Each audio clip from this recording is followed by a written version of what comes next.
Thank you so much, Principal Turner. Thanks for welcoming us here, for hosting us, and for your leadership here at Ellis Elementary through what has no doubt been a difficult year for you and for principals all across the state of Illinois.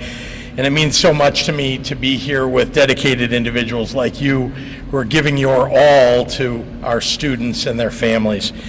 I also want to offer my appreciation to Senator Steve Stottleman, to Representative Maurice West, and Representative Dave Vella for all that they do on behalf of the more than 28,000 students, their families, and the teachers and staff who make up this school district. 2 months ago, I was at Auburn High for a staff vaccination event when we had just surpassed 1 million vaccinations in Illinois. And what a feeling it is to be back here now with over 6.4 million vaccinations completed statewide to talk about how we can make this year a turning point for the students of Rockford. Even amidst an upsurge in COVID-19 cases across the state, through our rapid vaccination effort, Illinois is making progress toward putting an end to this pandemic. But for parents, the challenge in many ways feels like it's only beginning. Rockford Public Schools has done a tremendous job, being one of the state's largest districts to offer all families, pre-K through 12, a choice between in-person and remote-only instruction since the first day of the school year. But still, we're all wondering if this was a lost year for many children. We worry about how living through this pandemic will impact their future. Thanks in part to President Biden's American Rescue Plan, we have an unparalleled opportunity to revitalize learning and teaching for students and educators, an opportunity to address learning loss and make the years ahead so much better. Significant investments that were otherwise out of reach. In all, more than $220 million federal dollars have been allocated just to the Rockford School District alone to provide real solutions for your students, building on the work that you've already done this year, like Win Wednesdays, the Grab and Go lunch program, virtual field trips, and the fast-tracked one-to-one technology initiative. I know that the administration here already has a great vision for putting this funding to good use, with early plans to support credit recovery for secondary students, expand access to early childhood programs, extend academic support during the week for elementary students, and increasing social emotional support district-wide. To add to the excellent work done here in Rockford, the state's P20 Council has developed expert guidance for navigating this long period of disruption with the Illinois Learning Renewal Resource Guide. That includes things like tutoring and counseling and investing in mental health, as Rockford hopes to do. If you're a parent, a student, or an educator, and you want to read the guide or learn more about these ideas or offer your own thoughts about it, please visit illinois.gov/P-20. I'm going to say that again, illinois.gov/P-20.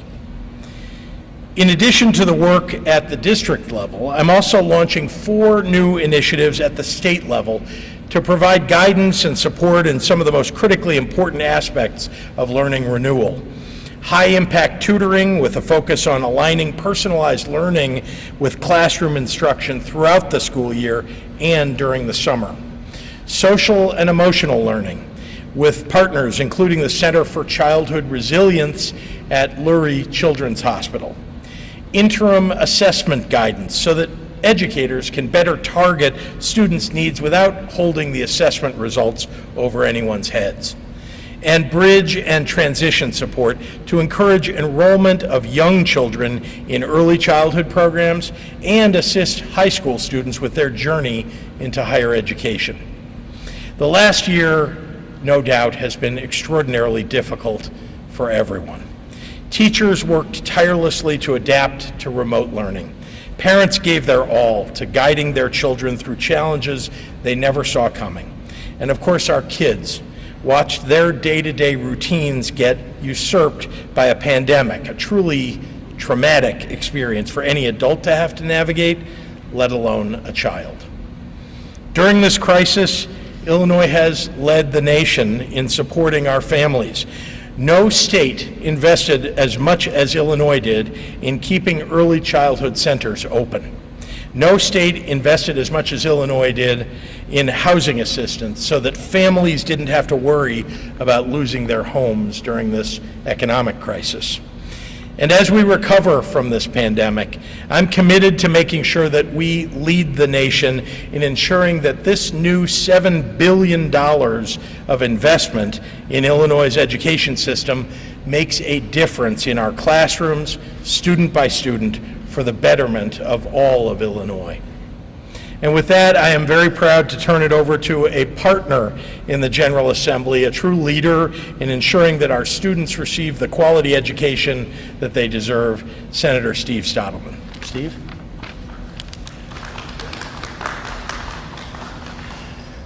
Thank you, Cover. In case you didn't know, this was actually the second news conference here in Rockford today that the governor attended. He this morning announced state funding for the BMO Harris Center in downtown, and now we're announcing more money for the Rockford School District.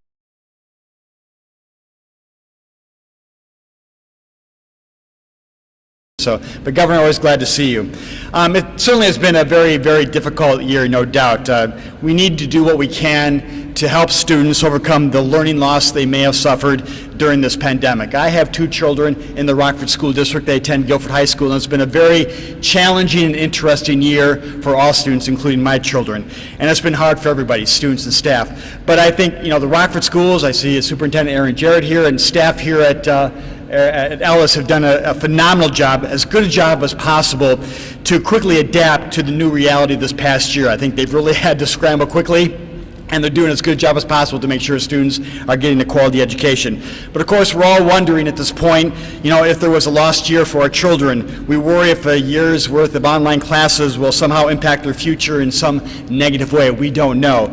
But what this funding will do will help ensure that school districts here in Rockford and across the state address these concerns and help students prepare to full in-person learning, which hopefully is around the corner, and some of the strategies they should consider and resources that school districts may need. I think it's especially important that schools can also direct funds to target populations that have been most disproportionately affected by this pandemic, such as students from low-income backgrounds, students of color, students with disabilities, English language learners, students experiencing homelessness, and students with inadequate access to technology. We should never be in this position again, and hopefully with this funding, to make sure that students always have access to technology and computers at home and here in the school district. So hopefully there's a silver lining in this pandemic, and that we can learn what we've learned this past year, make sure we have the resources to ensure that every student, no matter where they live or their zip code, has adequate to a quality education. And with that, I'd like now pass on the comments to my colleague in the State General Assembly, Representative Maurice West. Thank you, Senator Stottleman. Governor Pritzker, so good to have you here again. And again, I say welcome to the 67th District, sir. And it's so fitting that we have this announcement here at Ellis. And Principal Turner, I want to thank you for your leadership here. My church is 2 blocks away from here, and I grew up in this neighborhood. And Ellis has always been a pillar for this neighborhood. And so it excites me how the money that we received from the federal government to help us get to transition into the post-pandemic world, how it's going to be how much influence it's going to bring to schools such as Ellis. So thank you again. Dr. Jarrett, so good to see you. Thank you for your leadership in advance. What excites me about this is the mere fact that this money is not only going to help us to get to a post-pandemic normalcy, but it will help our community to promote equity and inclusion throughout the school district. When it comes to technology, when it comes to infrastructure, when it comes to programming, when it comes to reopening our schools. And so I'm thankful for the leadership of RPS 205, who's going to utilize these dollars in an equitable way, in an inclusive way that would help our students to thrive once we see the light at the end of this pandemic tunnel. I want to take this time real quick to thank our teachers, thank our parents, and of course thank our children for adapting to this time that we're living in. And I'm looking forward with great anticipation on how the school board administration, and the Rockford Public School Administration utilize these dollars to bring us back to where we need to be. So without further ado, I would like to bring to the podium my colleague who helps me to represent the great city of Rockford, Representative Vela.